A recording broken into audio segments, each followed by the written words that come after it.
Shalom,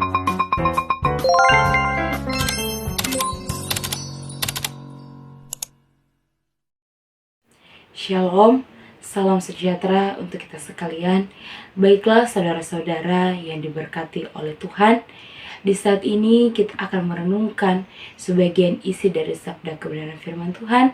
Dan pembacaan firman Tuhan kita di saat ini terdapat dalam perjanjian lama, yaitu Imamat pasalnya yang ke-19, dibaca ayatnya yang ke-15. Demikianlah firman Tuhan. Janganlah kamu berbuat curang dalam peradilan, janganlah engkau membela orang kecil dengan tidak sewajarnya, dan janganlah engkau terpengaruh oleh orang-orang besar, tetapi engkau harus mengadili orang sesamamu dengan kebenaran. Demikian jauh pembacaan firman Tuhan kita. Disebut berbahagialah kita setiap orang yang mempraktikkannya di dalam kehidupan kita sehari-hari. Saudara-saudara yang dikasihi oleh Tuhan, di saat ini judul renungan kita diberi judul Hidup dalam Keadilan. Saudara-saudara, kitab Imamat merupakan kitab yang ditulis oleh seorang utusan Tuhan untuk membebaskan umat Israel dari kejamnya perbudakan yang dilakukan oleh bangsa Mesir. Imamat berisi tentang pengarahan atau peraturan yang diberikan Allah kepada Musa selama 2 bulan di Israel, di mana dari selesainya pembangunan kemah suci dan keberangkatan Israel dari Gunung Sinai. Kemudian Imamat sendiri berbicara tentang 2 pokok penting, yaitu tentang pendamaian dan kekudusan.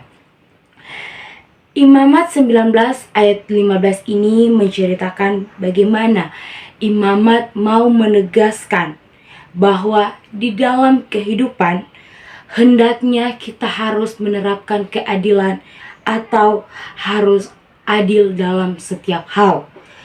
Jangan hanya berpihak kepada orang miskin maupun kepada orang yang besar atau orang yang berkuasa, tetapi hendaklah kita selalu hidup dalam peraturan dan keadilan Allah.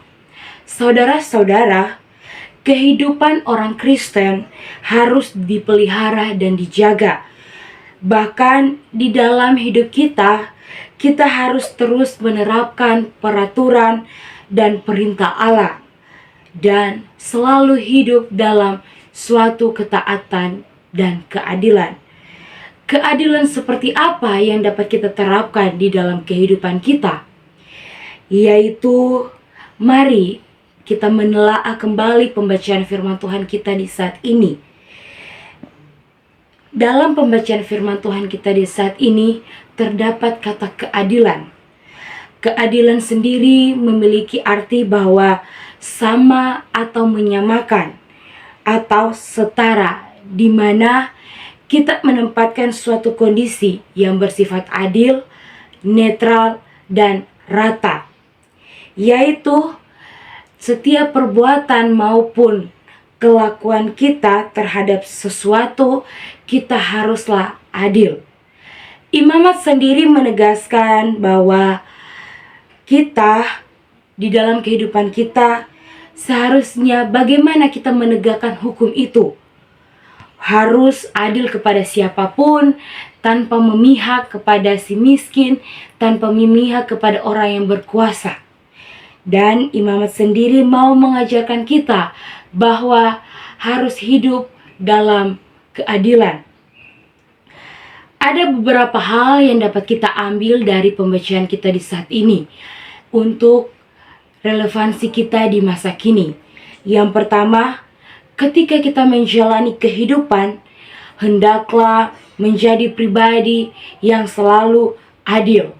Yang kedua, keadilan harus ditegaskan kepada siapapun itu, tanpa memandang status sosial, entah itu kepada orang miskin ataupun kepada orang yang berkuasa atau orang kaya.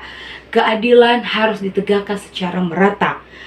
Kemudian ketiga, ketika kita berjalan dalam kehidupan, jangan pernah untuk berdiam diri ketika kita telah mengetahui keadilan itu sudah dijalankan dengan tidak rata. Dan yang terakhir, ketika kita hidup dalam keadilan, percayalah kehidupan kita akan diberkati dan akan disetarakan oleh Tuhan.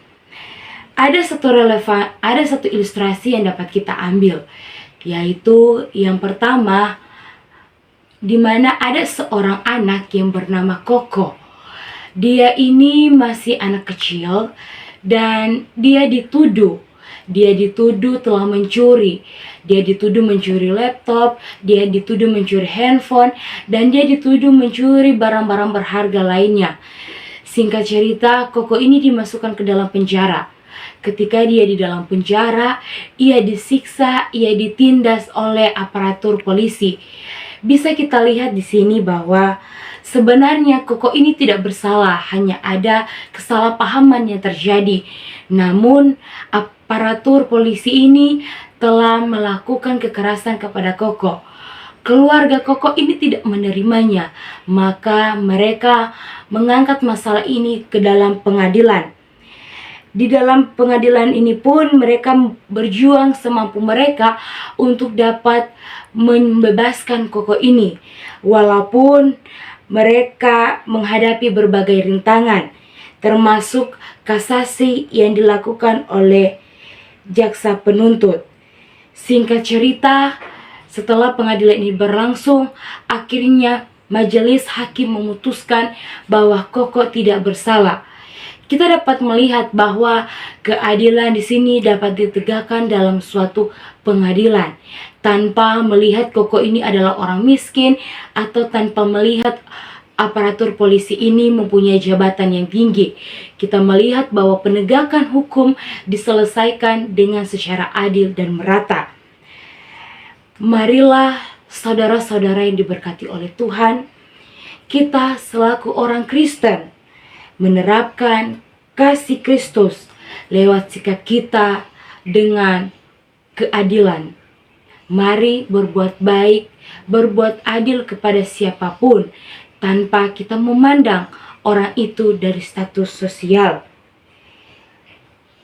Biarlah perenungan ini menjadi landasan kehidupan kita. Biarlah di dalam kehidupan kita selalu berlaku adil, entah itu kepada siapapun.